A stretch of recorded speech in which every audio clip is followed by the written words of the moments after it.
దేవునికి మహిమ కలుగునుగాక.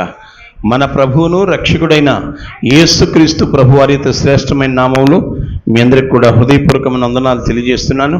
ప్రభు మిమ్మల్ని మీ కుటుంబాన్ని బహుగా దీవించునుగాక. Amen, amen, amen. ఈరోజు ఈ వాక్యము వింటుండగానే పరిశుద్ధాత్మ దేవుడు మిమ్మల్ని తాకబోతున్నాడు. ఈరోజు ఈ వాక్యం వింటుండగానే దేవుని యొక్క శక్తి మీ మీదకు దిగి రాబోతుంది. ఈరోజు వాక్యం వింటుండగానే పరిశుద్ధాత్మ దేవుడు మీ బలహీనతలను ముట్టబోతున్నాడు. స్వయముగా ఆయనే చెయ్యి చాపి, ఆత్మస్వరూపుడైన దేవుడు చెయ్యి చాపి మిమ్మల్ని ముట్టబోతున్నాడు, మిమ్మల్ని బాగు చేయబోతున్నాడు. అది క్యాన్సర్ అయినా, అది బీపీ అయినా, ఎయిడ్స్ అయినా, షుగర్ అయినా, దేవునికి అసాధ్యం అంటూ ఏమీ లేదు. నా దేవుడు నన్ను ఇప్పుడే ముట్టుచున్నాడు అని నమ్మి ఈ వాక్యం వింటా ఉండండి. ఆత్మస్వరూపైన దేవుడు చెయ్యి చాపి మిమ్మల్ని తాకబోతున్నాడు. అలాంటి కృప మీరు అనుభవించుదురుగాక. ఆమేన్. మత్తయి సువార్త 8వ అధ్యాయము 1వ వచనం చూడండి.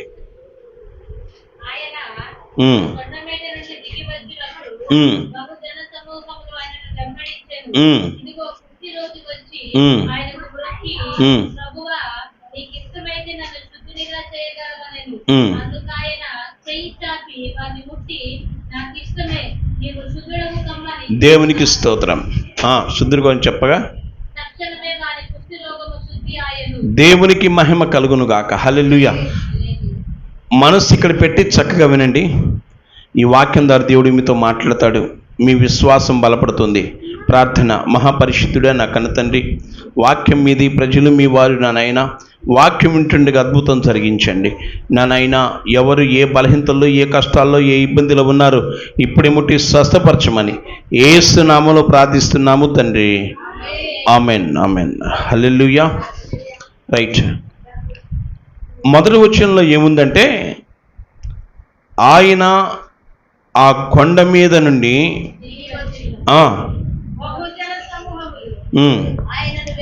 దేవునికి స్తోత్రం చెప్పండి. బహుజన సమూహములు ఆయనను వెంబడించెను అని ఉంది. వెంబడించడం అంటే అర్థం ఏంటి? ఆయన వెనక రావటం. దేవునికి స్తోత్రం. ఆయనకి ఎక్కడికి వెళ్తా ఉంటే అక్కడికి రావటం. దేవునికి మహిమ కలుగును గాక. ఇప్పుడు మనము ఎవరిని వెంబడించాలి? యేసు ప్రభుని. యేసు ప్రభు వారు చెప్పిన ఈ వాక్యమునే మనం వెంబడించాలి. దేవునికి మహిమ కలుగును గాక. వాక్యము మన ముందు, మనము వాక్యానికి వెనక. దేవునికి స్తోత్రం కలుగును గాక. ఈ వాక్యము ఎప్పుడైతే వెంబడిస్తుంటామో, ఈ వాక్యము ఎప్పుడైతే వింటామో, ఈ వాక్యము ఎప్పుడైతే అంగీకరిస్తుంటామో, ఈ వాక్యము ఎప్పుడైతే గైకుంటూ ఉంటామో, మన కుటుంబాల్లో, మన జీవితాల్లో, మన బ్రతుకులో అద్భుతాలు జరగటం ప్రారంభమవుతుంది. దేవునికి స్తోత్రం. ఎందుకంటే వాక్యమే దేవుడు కాబట్టి ఆ వాక్యాన్ని వెంబడించేవారు ధన్యులు. దేవునికి స్తోత్రం. మీకు తెలుసా, ప్రపంచ చరిత్రలో ఎక్కువగా ఎవరిని వెంబడిస్తున్నారు చెప్పండి? ప్రపంచ చరిత్రలో ఎవరిని ఎక్కువ వెంబడిస్తున్నారు? మన ప్రభువును రక్షకుడైన యేసయ్యనే. ప్రతి దేశంలో యేసయ్యను వెంబడించేవారు ఉన్నారు. ఖండాల్లో, ద్వీపాలలో ఆయనను వెంబడించేవారు ఉన్నారు. సరే, ఆయన తిట్టుకునేవారు ఉండొచ్చు, అది వేరే విషయం. ఆయన్ని సునుక్కునేవారు ఉండొచ్చు, ఆయన అపార్థం చేసుకునేవారు ఉండొచ్చు. కానీ యేసు ప్రభుని వెంబడించేవారు అధికంగా ఉన్నారు. ఆయా కులాల్లో, మతాల్లో, జాతుల్లో, తర్వాత దేశ విదేశాల్లో యేసు ప్రభువు మాట అంటే ఇష్టపడి ఆయన మాటను వెంబడించే వాళ్ళు చాలామంది ఉన్నారు. రైట్. తర్వాత ఇదిగో కుష్ఠరోగి వచ్చి ఆయనకు మొక్కి, ప్రభువా నీకిష్టమైతే నన్ను శుద్ధినిగా. దేవునికి స్తోత్రం. ఆగండి. వెంబడించిన వాళ్ళు ఎవరున్నారు? కుష్ఠరోగి ఉన్నాడు. దేవునికి స్తోత్రం. మీకు తెలుసా, యేసు ప్రభుని ఆ రోజు వెంబడించే వాళ్ళలో, బాగా వినండి, వెంబడించే వాళ్ళలో అద్భుతాలు ఏమైనా జరుగుతాయో అని వెంబడించిన వాళ్ళు కొంతమంది అంట. యేసయ్య అద్భుతాలు చేస్తాడేమో చూద్దాం అనుకునే వాళ్ళు కొంతమంది అంట. కొంతమంది ఇది 5 రొట్టెలు 2 చేపలు 5,000 మందికి ఆహారం ఇచ్చారు కదా, ఏమైనా అద్భుతం చేస్తే తిందాం అనుకునే చూడు కొంతమంది. బాగు చేయించుకుందాం అనుకునే వాళ్ళు కొంతమంది. దేవునికి స్తోత్రం. హల్లెలూయా. రకరకాల ప్రజలు యేసు ప్రభు దగ్గరికి వచ్చేవాళ్ళు ఆ రోజుల్లో. అయితే ఒక కుష్ఠరోగి ఇదిగో అంటే దగ్గరలో కుష్ఠరోగి వచ్చి ఆయనకు మ్రొక్కి, ప్రభువా నీకిష్టమైతే. ఇప్పుడు ఈయన మాటలో మనకేం కనబడుతుంది? సాత్వికం, విధేయత, దీనత్వం. ఆయన మ్రొక్కాడట. ఆయన ఇదిగో వచ్చి ఆయనకు మ్రొక్కి యేసయ్య దగ్గరకు వచ్చాడు, యేసయ్యను మొక్కాడు. నాకు చూడాలి, యేసయ్య దగ్గరకు వచ్చాడు, యేసయ్యను మొక్కాడు, ప్రభువా అని నోరారా పలుకుతున్నాడు. చెప్పండి ఒకసారి, యేసు ప్రభువా చెప్పాలి. యేసు ప్రభువా, యేసు ప్రభువా. ఇక్కడే ఉన్నాడు ఆయన. ఆయన ఇక్కడే మన మధ్యలో ఉన్నాడు. ఆయన ఇక్కడే ఉన్నాడు. ఎందుకంటే ఆయన ఆత్మస్వరూపి. ఆయన ఆత్మస్వరూపి ఇక్కడే ఉన్నాడు. యేసు ప్రభువా నీకిష్టమైతే, వినాలి బాగా, నీకిష్టమైతే అందించండి. చెయ్యగలవని దేవునికి స్తోత్రం. నీకిష్టమైతే నన్ను శుద్ధినిగా చేయయ్యా, ఈ రోగం, ఈ జబ్బు లేకుండా చేయయ్యా, నన్ను శుద్ధిపరచయ్యా. మీకు తెలుసా, కుష్ఠరోగము ఆ రసిక కారుతూ ఉంటుంది. చూసారా? మీరు ఎవరైనా కుష్ఠరోగం చూసారా? ఎందుకంటే మా పాస్టర్ గారు, నా ఆత్మీయ తండ్రి నన్ను నడిపించింది కుష్ఠరోగులే. నా ఆత్మీయ తండ్రి కూడా కుష్ఠరోగి.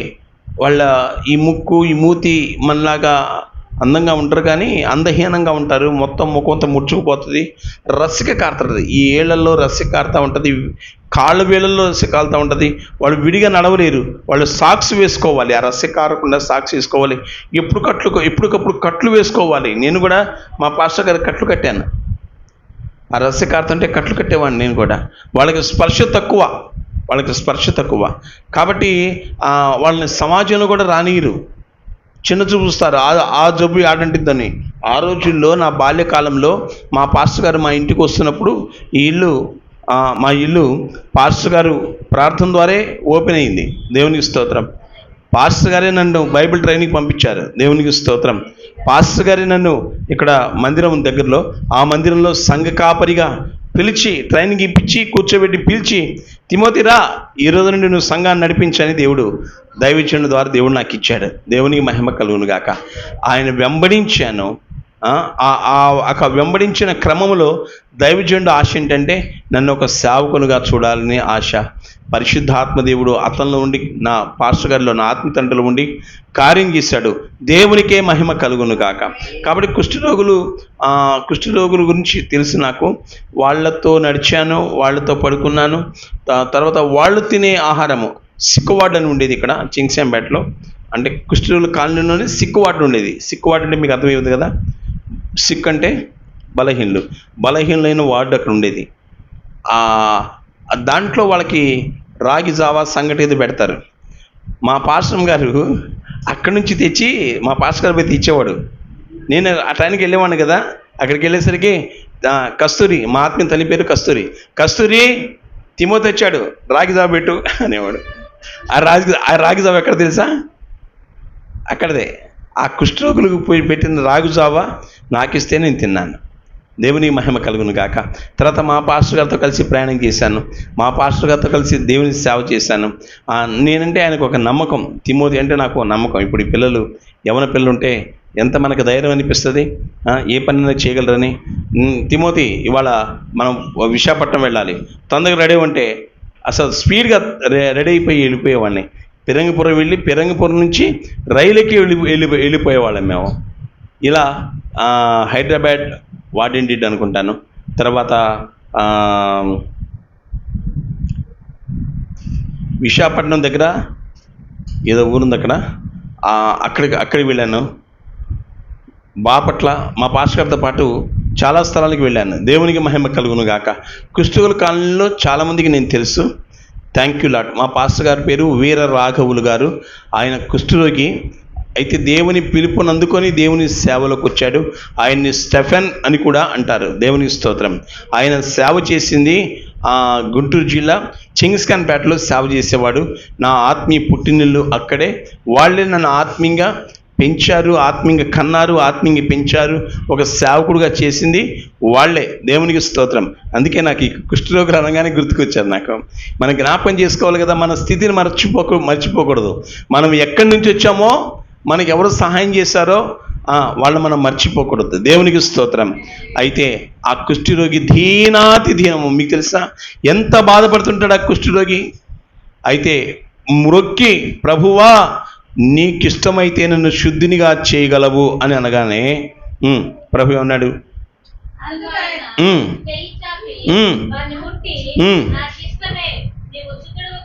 దేవునికి స్తోత్రం.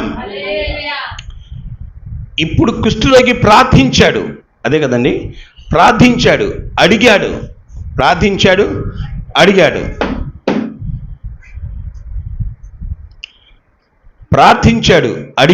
ఏమని ప్రార్థించాడు, ఏమడిగాడు? నీకిష్టమైతే నన్ను శుద్ధునిగా చేయగలవు అన్నాడు. ప్రభు వెంటనే స్పందనిచ్చాడు, సమాధానం ఇచ్చాడు. నాకిష్టమే, నీవు శుద్ధుడవు కమ్మని పలుకగా. 3వ వచనం కదమ్మా. అందుకు ఆయన చెయ్యి చాపి, ఈ మాట కావాలి నాకు, చెప్పండి. చెయ్యి చాపి వానిని ముట్టి. ఆ రోజు శరీరధారిగా ఉన్న యేసు ప్రభు వారు ఆ కుష్ఠరోగిని చెయ్యి చాపి ఈయన ముట్టాడు. కుష్ఠరోగులను ఎవరన్నా ముట్టగలరా? ఎందుకని ముట్టరు? వాళ్ళ జబ్బు మనకి ఆడ వచ్చిద్దానని ఇందాక చెప్పాను కదా. మా ఒక ఇంటికి కుష్ఠరోగులు వచ్చేటప్పుడు అందరూ అనుకునేవాళ్ళు, మీరెందుకు వాళ్ళని చేర్చుకుంటున్నారు, ఆ జబ్బు మీకు రాదా అని అనేకులు హేళన చేసేవాళ్ళు. కానీ మేము ఎవరి మాట లెక్క చేయక వాళ్ళు దైవజనులని వాళ్ళని ప్రేమించాము. ఈరోజు అదే ఆశీర్వాదం మాకు. దేవునికి స్తోత్రం. హల్లెలూయా. యేసు ప్రభు చెయ్యి చాపితే ఎలాంటి రోగమైనా పోతుంది. దేవునికి మహిమ కలుగును గాక. మొదట్లోనే పరిశుద్ధాత్మ దేవుడు నాలో నుండి మాట్లాడాడు. ఈరోజు ఎక్కడ ఉండి ఈ వాక్యం వింటున్నా, ఇక్కడ కూర్చొని వాక్యం వింటున్నా, ఏ రోగంతో ఉన్నా, ఏ బాధతో ఉన్నా, ఆ ఒక కుష్ఠరోగి ఏ విధంగా యేసయ్యను అడిగాడో, యేసయ్య దగ్గరకు వచ్చాడో, ఏ విధంగా యేసయ్యను మ్రొక్కాడో, ప్రభువా నీకిష్టమైతే నన్ను శుద్ధినిగా చెయ్యి అని అడిగాడు. నీకిష్టమైతే చెప్పండి ఒకసారి, నీకిష్టమైతే నన్ను బాగు చేయా. అడగండి.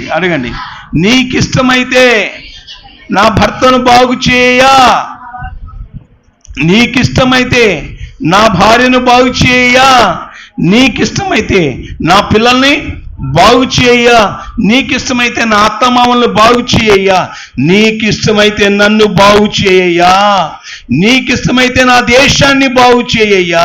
దేవునికి స్తోత్రం. రబదకర బాబా. నీకంటే గొప్పవారు ఎవ్వరు లేరయ్యా, నీకంటే శక్తిమంతులు కానరారయ్యా, నీకంటే గొప్పవారు ఎవ్వరు లేరయ్యా, నీకంటే శక్తిమంతులు కానరారయ్యా.